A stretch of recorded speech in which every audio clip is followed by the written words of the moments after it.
So it's the start of a new season today, and well, the summer period we've just had, it was pretty exciting.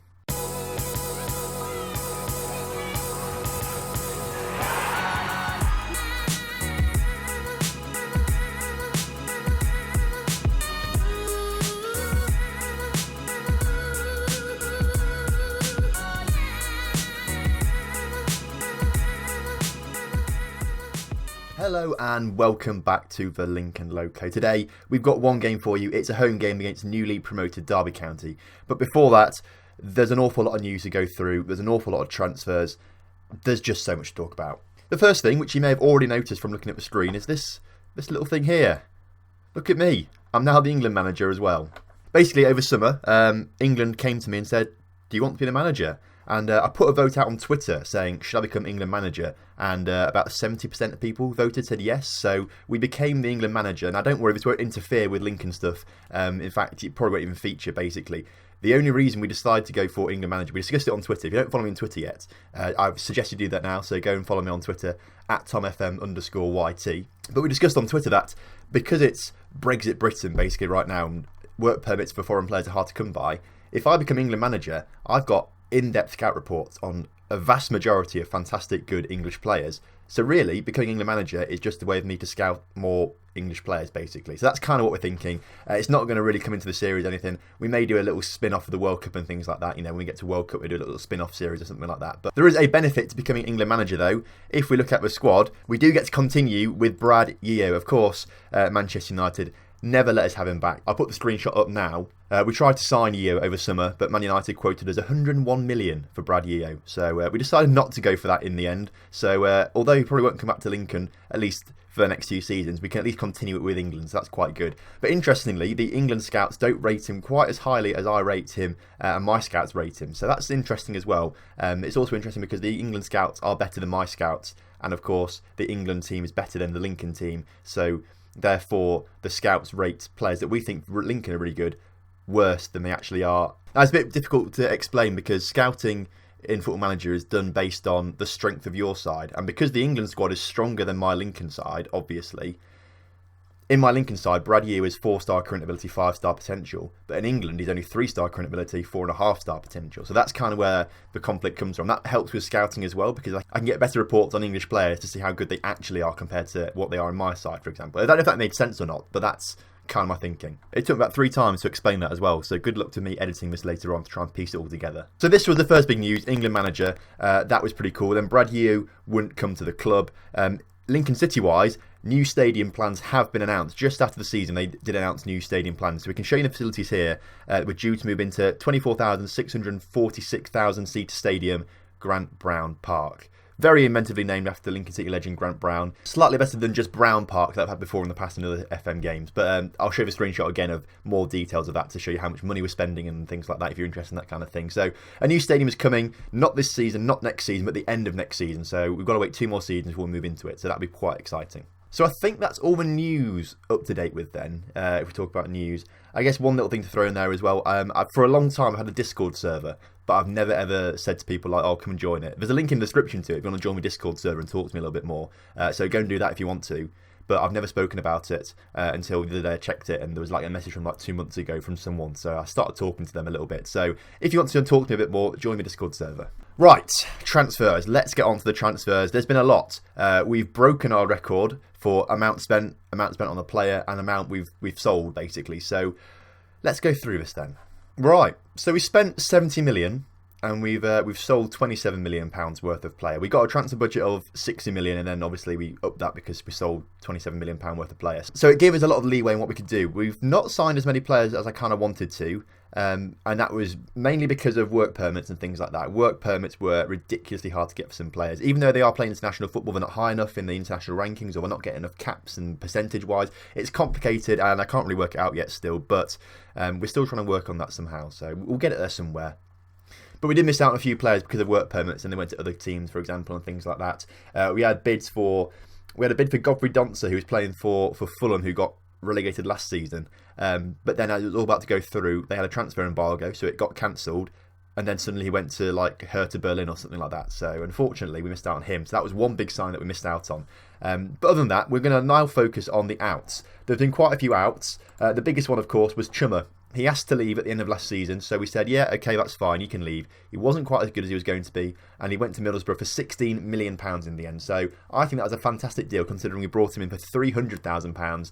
We've made nearly £16 million profit on him, so that's fantastic. Rabbi Matondo, a right winger who's sort of the understudy to Lukasic, was sold to Barnsley for £3.2 million. Again, we bought him for about £600,000, I think, so to make a nice bit of profit on him, that's fantastic. Declan Rice has also gone to Pumas for £3 million, potentially rising to £4.2 million, so that's a really good deal for us. Mason Mount, the other big name, leaving for £1 million there. Vlad Dragomir, I suppose, is a big name, but he's gone as well. A few players have gone out on loan. Josh De Silva has gone out for £125,000 per month, with a sell-on clause of £10 million after 20 games, which is more than he's actually worth. So we could make a lot of money off Josh De Silva, which would be fantastic. Sakamoto out once again on loan for £150,000 per month, and then a few other guys just out on loan. Jimenez, we'll talk about him in a few moments' time. We've got a few guys out on loan, a few names that we recognise. Dale Stainsbury, James Duffy, Tom Buckingham, Jack Ryan. You'll all recognise those names. Hopefully they'll improve a lot this season, and we can try and integrate them into the first team in the next 2 or 3 seasons, I'd imagine. Right. Let's focus on the ins then. And I suppose you're all looking at this guy. Cardio Benteke. £40 million. Is he any good, you ask? Well, I reckon he is. Benteke then comes in for £40 million. And according to my coach at the moment, he's 4-star current ability, 4.5-star potential. But central defender, incredible physical stats. That's what really made me think he's a solid player. Obviously really good stats in the key defensive areas, and defence was the area we need to strengthen the most. So I'm absolutely delighted to say we brought in Benteke. Expensive, we overpaid for him, definitely. He's now valued at 26 million, but that 40 million was money well spent, I think, in terms of our defence. He comes in as the best central defender. We'll partner with Sean Williams this season. Kobayashi is probably going to be the understudy for them, but Ruben Garcia probably not going to play too much. But he's a good player for Premier League size, potentially leading Premier Division. But if you ask like Jason Lowe, he already says he's a leading Premier Division defender, for example. So it just depends on who you ask. But Phil Neville seems to think he's just good at the moment. Comes in from Augsburg then in Germany. Played a fair bit of football in the first division the past couple of seasons actually. So he's used to top flight football, and hopefully here he's going to excel. The next player we brought in then was Gianluca Pandolfi for 14 million from Juventus. We brought in an extra player in the central midfield there. We don't particularly need extra midfielders really, but he was a good deal at the time for a really good player who can play anywhere across that sort of central back line basically. So we'll utilise him quite a lot. We're going to try and retrain him to become more of a defensive midfielder, I think. He will be utilised in the central midfield. Got some really good mental stats there, which is what I love to see, especially that teamwork, work rate and determination. That's really good. He's very good for tutoring players in the future and things like that. I think he's a pretty decent signing, all things considered. Juventus barely got a game there, didn't really play too much, and I think £14 million was an absolute steal for a player of his quality and his pedigree and things like that. So I'm delighted to say that he's coming to the squad. 21 years old, got a huge future ahead of him with 5-star potential as well. So I'm looking forward to seeing what he can do. Of course, Brad Yeo was gone. Obviously, his loan ended and Man United wanted £101 million for him, which we couldn't afford, but we could afford £11 million for Angel Gomez from Manchester United. 23 years old, 3-star current ability, but still got that 4.5-star potential. So if he plays really well this season, and if we really, really try and train him hard and get him into that first team all the time, I think he could reach that. And when he reaches that, he could be one of the best players in England. So I'm really excited to see this. I'm going to bring him into the England squad as well, just because I can do, basically. I'm England manager, and England international experience will really help him as well. So advantage to being England manager, I can also train English players a little bit more as well. So that's going to be good as well. Of course, is the youngest ever Premier League player in real life. He came on at 16, didn't he, or something like that in the end of last season or something stupid. He's going to play on that left-hand side most of all as a winger. Got some decent pace and got some good mentals as well. So a player that has not played too much for Man United, but played a lot on loan at Leicester in particular, actually, in the Premier League, in the Sky Bet Championship, across his career, actually. So I reckon he's going to be a pretty decent player. We've solved our right-back issues with Peter Johnson. He comes in on loan from Manchester City. 3-star current ability, 4-star potential, but he's better than what we've already got at right-back, so he's going to be the starting right-back this season. There's nothing here that is like jumping out at me that he is going to be fantastic, but he's pretty much an all-round fullback. That's the way I see him, really. He's played a fair bit of football. He played on loan in America for quite a while, actually, looking at this, actually. I didn't realise he was there for that long. But he's played well there, got a 7.21 rating last season at New York. So if he can replicate that this season, he's going to be an absolutely inspired signing. Of course, we let go of Chummer for 16 million, so we had to sign another striker to come in to strengthen with Hammer Time and Facundo Vieira. So Chris Badia comes in from Schalke for £4 million, an absolute steal there. Target man, who is just as good as Chummer actually, looking at this. But Chummer was also an advanced forward, not a target man. And of course, Hammer Time's an advanced forward. So we've now got a bit more diversity up front in the same sort of quality as Chummer. So I think we've probably strengthened up front rather than lost Chummer and got someone worse in, for example, I think. So I think we're better up front than we were last season now. 28-year-old Ivorian player coming in for just under £4 million on £25,000 per week, I think is an absolute steal. And personally, he's a really good player, got a very good goal scoring history, not in recent seasons, we'll ignore that, but in Belgium, absolutely fantastic goal scoring history. So I'm looking forward to seeing what he can do as a backup player this year. This year we may play a two-striker system a little bit, so he'll come in more of a supporting role. Hammer Time obviously going to be the main goal scoring threat. But I'm looking forward to seeing the kind of options he's going to give us this season. We also signed striker Jesus Jimenez, but he came in from Porto. He came actually not from Porto. He came in from Benfica. Spent the last 2 seasons on loan in England, so I thought, all right, we can get a work permit for this guy. He's one of the strikers that I'd identified the past 2 seasons and actually tried to sign him, but Fulham got him instead last season. But this year we couldn't get a work permit for him, which again was very, very frustrating, especially after that really good Premier League season he had.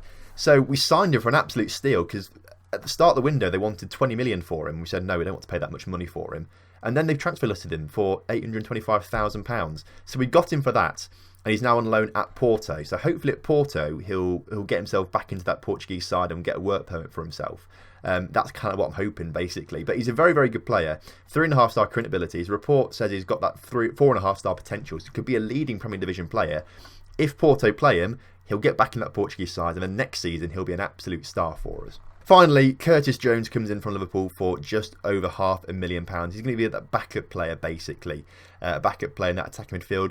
We're going to try and start playing with attacking midfielders a bit more this season, so a backup player with potential was kind of what we needed, but don't expect to see him too much. He's got some really good physicals, but his technicals need to be improved quite a bit before he's going to be first team ready. So that's Curtis Jones, and that is all our signings, and we spent an awful lot of time talking about them in the news and things like that, so let's get into today's game. Right, new season, new us then.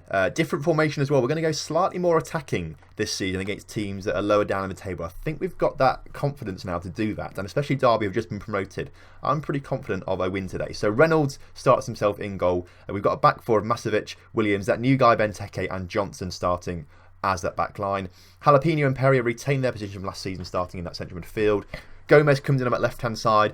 Diaz starts as that attacking midfielder. Lukasic on the right, and of course, Hammer Time starting up front. I should probably mention as well, Mark Hall is a player that we've promoted from the youth squad. He's got that 2-star current ability and that 5-star potential. So he's like a League One quality player, but he's 16 years old. So that is a fantastic. His national team report as well, the coaches reckon he's going to have 5-star potential as well. Could be as good as Harry Kane and Marcus Rashford in their eyes. If you know what I'm saying, we've got to start playing him then. If the English coaches and things think he's going to be that good, we have to use him. I've just realised as well, I forgot to mention, because we're England managers now, it meant that Danny Cowley left England. It turns out he resigned. He didn't get sacked, he just resigned as England manager. So Danny Cowley, still not got a club yet, but he did resign as England manager. He wasn't sacked, so it's not that bad. Right, first game of a new season. Let's show Derby what the Premier League is all about then, boys. Come on, I'm expecting a big win here today. We've got a much better side than Derby. Of course, Benteke is going to be the starlet this season in defence. He's going to be an absolute rock. I'm looking forward to seeing what Angel Gomez can do. He's going to be an absolute inspired player on that wing. Hopefully he replicates what Bradio did last season. Of course, no one will ever replace Bradio, and we will keep up with him in the England squad and things like that. But, oh my goodness. Well, 12 minutes into the new season, Lukasic picked up an injury. Facundo Vieira can play on the wing on that side. Is he better as a winger or advanced playmaker? Better as a winger, so we'll leave him as a winger for now. But that is actually already a major blow to the squad. So what I said about us dominating today and getting a big win against Derby isn't being shown right now, as we've had no shots in 20 minutes yet. That's a bit of an issue, really. We're playing a slightly different formation than last season, so it takes a little bit of getting used to, I suppose. But I thought we'd be okay against Derby, but perhaps I'm wrong. Perhaps we take it off attacking, go more control, for example, just to try and get ourselves back in the game. But they've heard me now. We're on 3 shots. They're on 6, but we're having a few more shots now at least. That's kind of better. Well, I thought we were going to have a highlightless first half, but no. There is a highlight now as Reynolds puts it out for a corner, basically. And surely that's a pretty poor highlight in the build-up, so surely they're going to score from this corner. They've not. They've cleared away. which is obviously good for us, but only as far as Jonathan Loco. They're coming forward still with the ball. We've made a nice interception. Jonathan Loco once again gets past his man, puts it in. Rashawn Williams, though, with a great clearance. Now Angel Gomez has a chance to come forward on the ball, and that was the highlight. I mean, it seemed like a pretty pointless highlight to me, that one. Right, well, half-time, not happy with the performance out there at all. Everyone seems fired up and motivated, which is good. Hopefully in the second half, we'll have a much better display. Of course, we want to be getting the win today. We want to get those 3 points on the board early doors this season, so that'd be fantastic if we do that. Of course, we're looking to build on what we did last season. Last season, we came 11th. We're on 50 points or something like that. I can't remember how many points we got now, but it must have been at least 50. I know it was at least 50, so that's good. If we can build on that this season, try and see if we can push into that top 10. As Hammer Time hits the post. Oh, I thought we were about to go 1-0 up early on in this second half, but unfortunately, Hammer Time is shooting boots aren't on, basically. It was the European Championships over summer, actually. Hammer Time played for Germany. They got to like the quarterfinals and then got knocked out. He didn't play that well, if we're being honest with ourselves, actually. So perhaps Hammer Time is a player that we've won a penalty. Let's hold that conversation about Hammer Time. Stop Hammer Time. Of course, Hammer Time now taking the penalty. He's now got a chance to redeem himself from his poor performance in the Euros over summer and score a goal. Fantastic stuff. Well, that's pretty good. As it stands, it puts us in 4th position in the league. Of course, a majority of teams are still yet to play, but for a moment, we are 4th in the table. So, Champions League, anyone? Free kick now for Derby. It's put into the air a bit cleared, and now Angel Gomez has a chance to come forward with the ball, showing what he's all about. He plays a great ball through to Hammer Time, actually, and creates a lot of space on that left-hand side of the pitch for our players. Hammer Time's cross onto the head of Diaz, and it's another penalty. Diaz fouled in the air. He must have been injured in the process, actually, so may look to take him off in a minute. Maybe give the new guy a chance if I put him on the bench. I don't think it did, actually. But Hammer Time, to make it 2 from 2, he does it as well. Let's go and make some substitutes then. Right. Diaz wants to come off. Basically, he's injured, but we haven't got a guy on. Can Hall play there? Hall's the other striker, obviously. Can he actually play there? Not really. We'll undo that. Can the new guy, Pandolfi, can he play there? No, he can't. Let's not do that then. Alright, what I think I'm going to do then, we'll bring Hall on in that attack midfield position, give him his debut at 16 years old, out of position, or we'll swap him at Hammer Time round, actually. I think we'll put Hall up front as an advanced forward. We'll bring Hammer Time back into the more advanced playmaker, attacking midfield role. And then I think we'll bring Pandolfi on for his debut, swap him with Jalapeno as more of a central midfielder on support. See what he does there? Now, this is when the substitutes turn out to be rubbish and they score a goal. But Reynolds, safe hands there, Reynolds makes his save. He's going to progress a lot this season. Of course, he's only just like a Premier League goalkeeper, really. He's not a top one. He will develop to a top one, but it will take a little bit of time. But hopefully this season he'll make leaps and bounds, especially if we keep clean sheets like we are doing today. Throw in for us now as Marseillaise puts it into Hammer Time. He's on his hat-trick, actually. Marseillaise puts it in, cleared away by Chalobah though, but only as far as Pandolfi. Perrier back to Pandolfi. Perrier once again on the ball, nearly puts it back to Pandolfi, puts it back to Gomez. Gomez into the middle, but it's cleared away, but only as far as Facundo Vieira, back to Pandolfi. What a debut for Pandolfi. Been on the pitch, 5 minutes and already got a goal. Don't want to brag or anything, but Lincoln City, as it stands, top of the Premier League. Well, there's 5 seconds left in this game now. They put a free kick forward, but it's cleared away by Marseillaise. And there we go. A superb second half performance from us. We had a pretty poor first half, but second half we turned the style on, won 3-0, and we've got the 3 points. Lacasic out for 4 to 5 weeks. That is not good at all. We're going to miss him in those 4 to 5 weeks. Of course, Facundo Vieira can play on that right-hand side, but Lacasic is a player that I absolutely adore. We turned down a bid of 13 million for him over summer, so, 13 million is a lot of money, especially for a player as young as Lacasic. So hopefully we've done the right thing by keeping him at the club, and he'll only increase in value. Right then, next episode is going to be very, very soon, actually. Next episode is going to be Grimsby and Middlesbrough. Of course, we've drawn Grimsby in the Carabao Cup, and of course, we've not played Grimsby since our League 2 days. And what is a Lincoln City series without playing Grimsby and thrashing them in the process? So tomorrow's episode is going to be Grimsby, and I'm actually dead excited for it. I can't wait for us to thrash Grimsby. We'll probably play a few youth players as well in that to show some more youth players we've got. But I'm really looking forward to that, and hopefully we can absolutely thrash them. Right, so that's it for today's episode. Thank you very much for watching. Remember, follow me on Twitter, TomFM_YT, join my Discord, drop a like on the video, and of course, if you're new around here and you've not yet done it, subscribe to the channel, and I'll see you tomorrow for when we take on Grimsby in what is going to be one of the best episodes ever.